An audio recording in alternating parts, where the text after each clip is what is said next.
O que a gente defende um pouco é só que a legislação seja um pouco mais clara, né? A legislação de câmbio ela é muito branda. Então, hoje, a instituição financeira ela tem um livre-arbítrio de definir e aplicar as regras conforme o entendimento de compliance. Sobre a tendência para o mercado de câmbio, eu converso agora com Fernando Bergalo, sócio-diretor da FB Capital. O que esperar da cotação do dólar? Olha, essa é uma pergunta muito pertinente que grande parte do mercado e dos clientes está se fazendo, né? Então, a gente tem visto um movimento aí nas últimas semanas e meses até de muita especulação, né, em torno do que pode acontecer no cenário político aqui doméstico. Isso impacta em cheio na cotação dos ativos de volatilidade, como câmbio e bolsa, né? Então, o que a gente pode esperar, sem dúvida nenhuma, é muita volatilidade. Agora, para qual lado vai depender do desenrolar aí da situação no cenário político doméstico. Embora, na nossa opinião, esse não seja o único ou principal fator, né? Então, você tem um cenário internacional que muitas vezes até se sobrepõe às questões domésticas, né? Então, mesmo que você tenha um ambiente positivo aqui, né, de otimismo, se você tem um movimento internacional de aversão a risco, você não vai ter um fluxo de dólares para cá, então a cotação não cederia, né? No contraponto também, que se você, mesmo que você tenha um cenário ruim aqui ou longe do ideal, se você tem um cenário de acentuada liquidez no fronte externo, você também pode ter um ingresso de dólares, mesmo que a situação doméstica não ajude. Então, essa composição de fatores torna uma análise, né, uma previsão muito difícil de ser acertada, né? Mas é possível dar uma tendência, saber uma tendência para o dólar este ano que vem? É de alta? Olha, o Boletim Focus do Banco Central, ele acabou de ser revisto, né, a meta foi revista e tem se apostando como um preço para final do ano de 3,60 ou 3,65, né? Então, isso é a expectativa da maior parte do mercado. E também vai de encontro com o que a gente entende que é o preço técnico correto do dólar, considerando todos os fatores macroeconômicos, né? Então, 3,60 nos parece ser um preço adequado. Então, abaixo disso, a percepção é de que ele está depreciado, desvalorizado, e acima disso a gente tem a percepção que tem algum sobrepreço em cima causado por especulação, né? Então, acho que 3,60 para ter como norte de preço desejável ou até esperado, seria um nível de preço que grande parte do mercado entende como adequada. Como é que você avalia as operações do Banco Central? Olha, o Banco Central tem defendido, como sempre faz, movimentos grandes de distorção, né? Então, não é papel do Banco Central brasileiro, nem de nenhum Banco Central do mundo, definir o preço da moeda, né? Então, desde que o país deixou de lado o sistema de banda, né, onde você formalmente tinha uma banda de preço definida para a oscilação do dólar, desde que isso foi abandonado, que inclusive é a direção moderna de todos os bancos centrais, é deixar o mercado flutuar livremente. Então, desde que isso acontece, o Banco Central não tem papel de definir preço. O que ele tem que fazer é intervir sempre que você tem um movimento especulativo muito acentuado, que pode estar dando uma distorção grande no mercado real. Então, o Banco Central não vai defender a moeda nem mais alta, nem mais baixa. Ele vai só defender um cenário mais calmo e mais previsível, né, tentando afastar aí grandes movimentos especulativos. Esse é o papel do Banco Central do Brasil e de qualquer outro lugar do mundo, né? Tem se dito muito que o Banco Central está segurando o preço da moeda, jogando para baixo, mas a gente não concorda com essa avaliação, né? O Banco Central ele tende exclusivamente a conduzir a política monetária de forma a permitir uma flutuação razoável e não em disparidade muito grande de descolamento com os fundamentos da economia, né?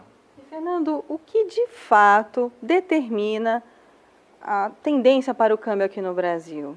Quem tem esse poder aí de definir a direção, o preço da moeda? Então, a gente costuma dizer que quem define mesmo, quem tem poder de compra ou venda para interferir na cotação é a tesouraria dos grandes bancos que tem caixa suficiente para causar impacto na liquidez do mercado e assim jogar o preço para cima ou para baixo, dependentemente se estão vendendo ou comprando, né? Então, o cenário mais óbvio é de que com o impeachment da presidente, né, com a mudança do governo, isso tende a trazer um cenário de otimismo, né, para todos, para os investidores brasileiros e estrangeiros também, e com isso um fluxo de dólares para o país e, consequentemente, a queda na cotação. Então, essa é a análise mais óbvia que o mercado todo tem feito.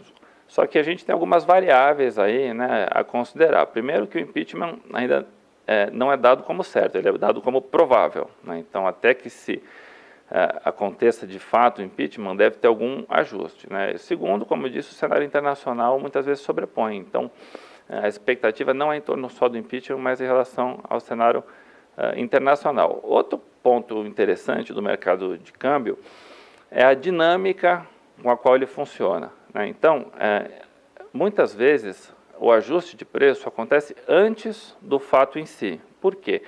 Porque o mercado tem como hábito precificar antes, se antecipar aos fatos. Então, muitas vezes você tem um fato, como aconteceu recentemente na votação da Câmara, né, que foi favorável ao impeachment, o que em tese levaria o preço para baixo, porque agrada o mercado. Só que no dia seguinte da votação o câmbio subiu.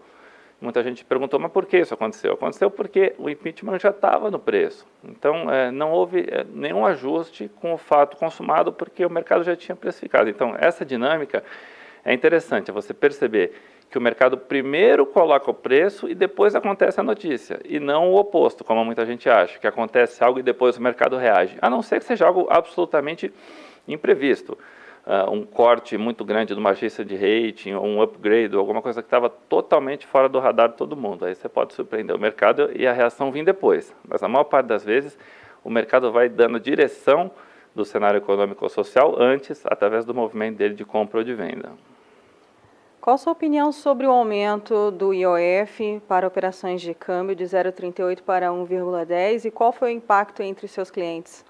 Olha, o impacto foi muito baixo, porque esse aumento de alíquota foi exclusivo para um determinado tipo de operação, que é a compra de papel moeda, que representa, dentro da balança toda de comércio exterior, um valor muito baixo, que é o dinheiro de quem compra papel moeda para viajar. Então, é um aumento percentualmente alto, né, quase que triplicou de 0,38 para 1,10, mas deve impactar pouco. Primeiro, os produtos concorrentes ao papel moeda, que são o cartão de débito pré-pago e o cartão de crédito, tem o IOF de 6,38, então muito acima do 1,10. Então, mesmo com o aumento, o papel moeda continua sendo muito mais barato que os produtos concorrentes. E segundo ponto, que quem vai viajar não vai deixar de comprar o papel moeda por conta desse ajuste do IOF. Eu acho que a cotação do câmbio, a oscilação cambial é muito mais determinante para quem está planejando uma viagem do que esse aumento de IOF. Então, acho que a tendência do impacto tende a ser limitada, não enxergo como preocupante ou que possa interferir planejamentos de quem tem compromisso em dólar, e deve gerar uma receita extra para o governo da ordem de 300 a 400 milhões de reais, né, a depender do que for transacionado nos próximos meses, né. Numa análise retroativa do último ano, a arrecadação, o impacto na arrecadação seria em torno de 300 a 400 milhões de reais para o governo. Então, também não é nenhuma receita que possa fazer diferença ou salvar o governo aí do buraco fiscal em que ele está. E, em geral, como é que você avalia o ambiente para quem trabalha com o mercado de câmbio aqui no Brasil e as ferramentas para realizar as operações? O mercado de câmbio brasileiro sofreu um processo muito positivo de desburocratização e de modernização, né? Isso começou em 2009, quando o Banco Central autorizou que as corretoras entrassem no mercado. Então, não só bancos podiam fazer câmbio, então isso foi aos poucos, né? O Banco Central foi determinando valores de limite, 10, 20, 50, depois 100 mil dólares por operação. Então, ele permitiu que novos players entrassem no mercado, o que é bom, né, principalmente para o consumidor, porque ele tem uma maior concorrência de instituições, né? Então ele tende a ter um preço final melhor. E muitos ajustes, né, importantes. Então, por exemplo, até 10 mil dólares numa operação de câmbio de remessa exterior, você não precisa assinar o contrato de câmbio. Então, isso traz uma desburocratização muito grande, né? Então, operações pequenas, você não precisa ir pessoalmente na agência, você não precisa assinar o contrato. Então, o Banco Central ele tem tido uma visão muito moderna, no sentido de desburocratizar o sistema de câmbio, o que é muito positivo no nosso entendimento. O que ainda precisa ser feito? Olha, por hora acho que o sistema funciona bem. Existe uma lei nova agora de repatriação de fundos, né, que está sendo muito discutida e amplamente divulgada, importante. O que a gente defende um pouco é só que a legislação seja um pouco mais clara, né? A legislação de câmbio ela é muito branda. Então, hoje a instituição financeira ela tem um livre-arbítrio de definir e aplicar as regras conforme o entendimento de compliance de cada instituição, que a legislação de câmbio ela é bastante branda, ela deixa muita brecha para que as instituições financeiras interpretem como queiram. E isso causa, às vezes, confusão, porque tem questões que na norma que não são claras, né? Então, um caso específico do dependente financeiro, né? Então, o que é dependente financeiro? É filho, é esposa, pode ser um amigo. Então, tem questões ainda que são um pouco mal explicadas e que causam confusão por conta da pobreza de detalhes na definição de algumas normas. Então, talvez uma legislação um pouco mais detalhada fosse ser útil para o mercado, para quem está operando, para os bancos, para os clientes, para todo mundo. Fernando, muito obrigada pela sua participação aqui na Ducascope TV. Eu que agradeço. Luciene Miranda para a Ducascope TV.